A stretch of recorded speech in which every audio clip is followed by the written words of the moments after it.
I want to be a I want to be pacifier. a pacifier. I believe that human presence can be that therapeutic. Human presence For can be instance, therapeutic. regular For positive instance, interaction regular can pull positive schizophrenic interactions can pull a out of the schizophrenic suspicions out of he or the she lives suspicions in. he or she lives in. I remember when my mother was diagnosed schizophrenic, none of us in the family could comprehend what kind of illness it was. Instinctively, everyone turned away from understanding the process of healing.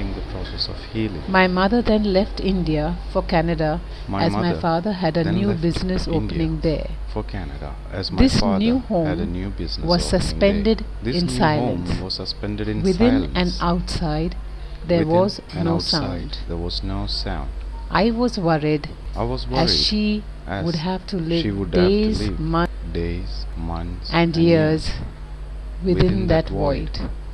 The slightest of sound, be it a human voice, would make her angry.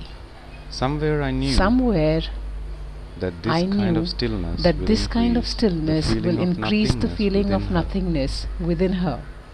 But I had no choice. Whenever possible, I visited her and saw her living in stillness year after year, till one day I heard that father is no more.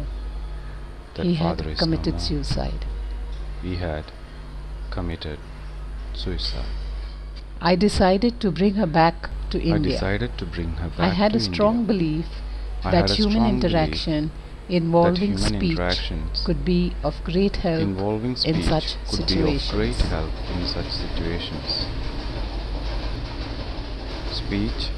Speech, I believe, could help organize one's activity into a meaningful work. After all, meaning in action is what one cherishes, and this would involve building self-worth.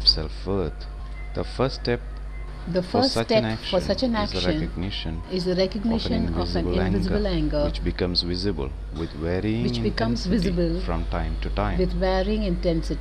From time to time.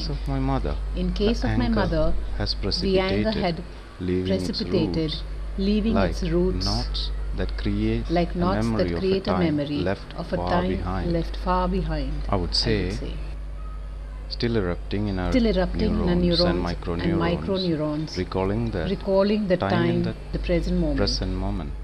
Most of what she speaks sounds idiosyncratic or irrelevant. The suspicion, the fear is predictable within her.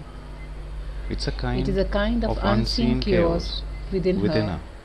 Residues of the past. She appears like a relic, disconnected from the immediate world. She is even like a monument which could fathom the time of her birth. She never recalls her own biological pain of giving birth, but could collectively experienced in a family and easily wiped out of mind. We know it all, what had happened, but we never talk about it. Displaced so many times. We never experienced war, but those unending displacements in our lives make me understand the displaced She seems to be speaking to the souls either dead or yet to take birth. It is irrelevant for me to know who they are, as medical science has already proved her to be needing therapeutic counseling. Her speech seems to be making no meaningful sense. For such reasons, I wanted to be a pacifier to an angry person, knowing that anger is like madness, and madness on many occasions reveals the truth.